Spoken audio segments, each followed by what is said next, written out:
Oui, j'ai menti. Donc je suis assez pressé de recevoir ma monture, hein, parce que Avalon m'a toujours dit que pour le moment c'est janvier. La plupart vous aviez déjà trouvé, donc il fallait que je vous mette sur de mauvaises pistes. Enfin, plus précisément, il y a quoi là-dedans?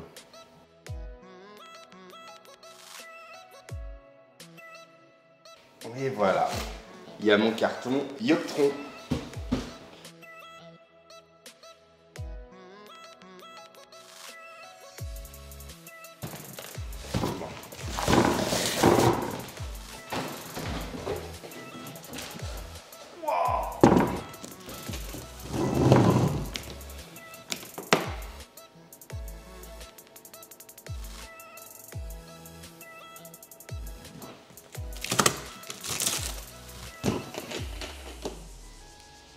Et ben ça, c'est une belle malle.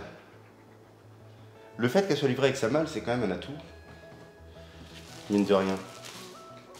Donc il s'agit de la Yoptron CEM 70G. Donc Yoptron avait plus ou moins une monture qui concurrençait la EQ6, à savoir la CEM 60 qui portait un petit peu plus.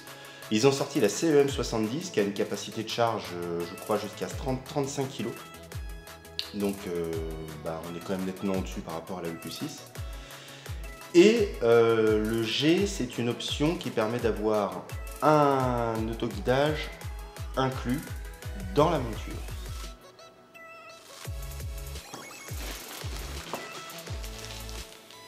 Alors des câbles, une barre de poids, qui est quand même assez robuste, vachement plus grosse. On a donc la fameuse raquette de chez Yoptron, qui est une raquette qui peut afficher, je crois, 8 lignes. Donc voilà, on est loin des 2 lignes de chez Skywatcher. En tout cas, la raquette est, à ce qu'on dit, nettement plus agréable à utiliser. Bon, les alimes, on s'en fiche. Ah bah non, on s'en fiche pas parce que je voulais voir. Ah bah directement, j'ai la lime secteur. Ça, c'est très bien. Et on va sortir la bête. Les clés de la malle, certainement.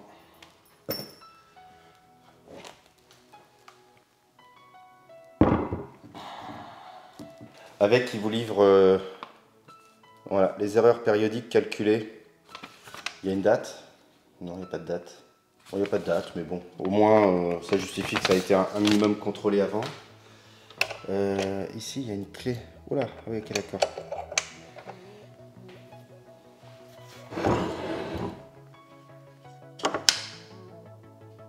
Ça bouge pas. Et là? Ah ouais, ça bouge pas. Ok. Alors je pensais que c'était l'arrière, mais en fait c'est l'avant. Donc ici vous avez normalement donc la caméra qui servira pour le guidage.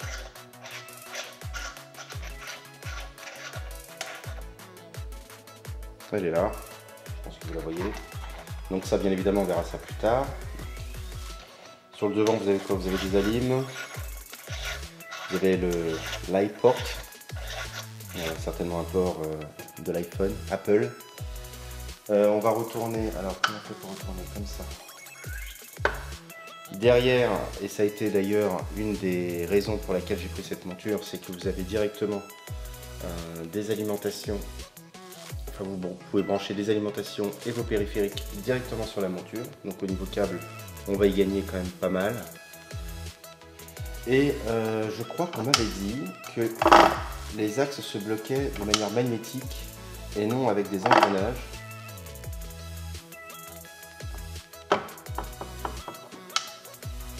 Bon, en tout cas, c'est vrai que ça bouge pas. Hein. Bon, on retrouve un niveau à bulle. Donc la clé Allen doit certainement servir pour la latitude ici.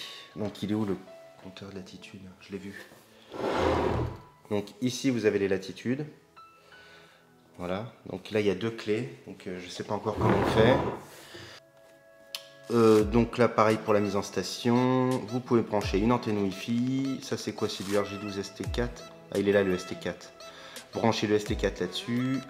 Une sortie USB 3 et là l'alimentation certainement. Et encore une alimentation ici.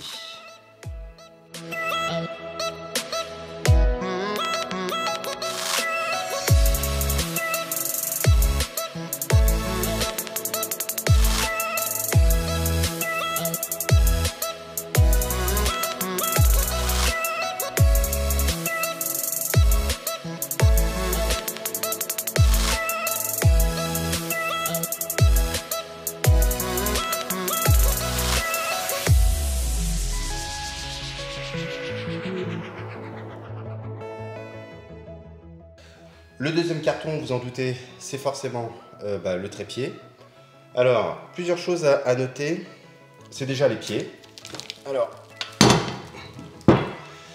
les pieds, vous avez les pieds de base, comme ça, donc des espèces de petites patinettes, là, enfin des articulés, qui permettent d'avoir une meilleure stabilité, sur lesquels vous pouvez mettre, non pas... Mince, j'arrive pas à le ressortir. Non pas un renfort, mais 2 renforts. Voilà.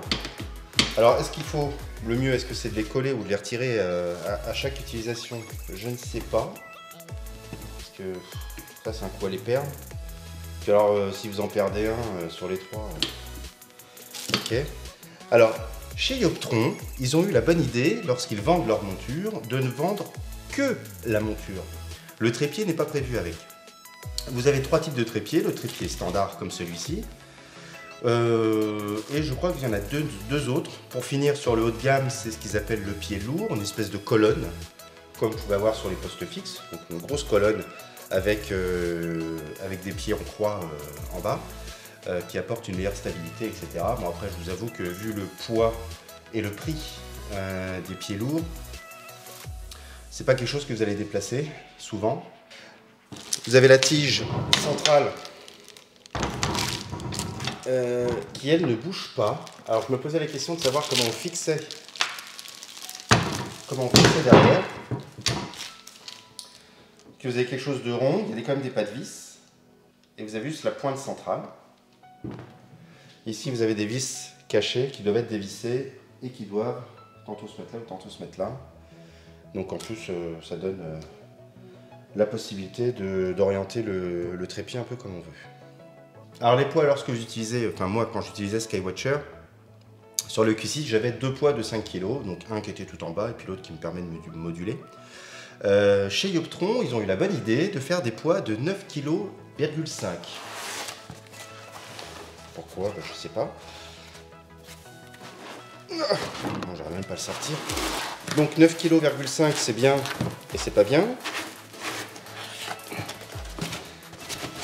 Alors c'est pas bien parce que ça vous oblige à prendre un second poids, donc c'est pour ça que j'ai dû prendre un second poids, parce que je ne me voyais pas trimballer une masse comme ça le long de la barre. Donc la barre est quand même assez robuste, je ne sais pas si vous vous rendez compte de la taille de la barre. Je crois qu'elle est livrée avec un poids. Oui, elle est livrée avec un poids et le poids supplémentaire c'est 100 balles. Voilà. Ah, ils savent faire de l'argent chez Yoptron. Alors Yoptron c'est une boîte américaine qui produit en Chine et je crois que les colis viennent d'Allemagne, donc ça va être un distributeur allemand. Et donc j'ai acheté ça chez Universal Astro, bien sûr, pour ne citer que lui.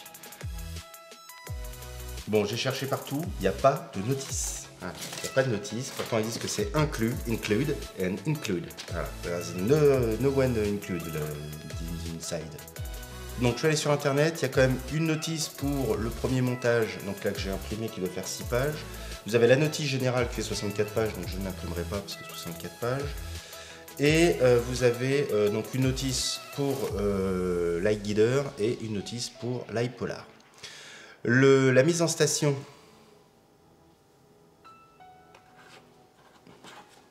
Est-ce que c'est pas là-dedans la notice?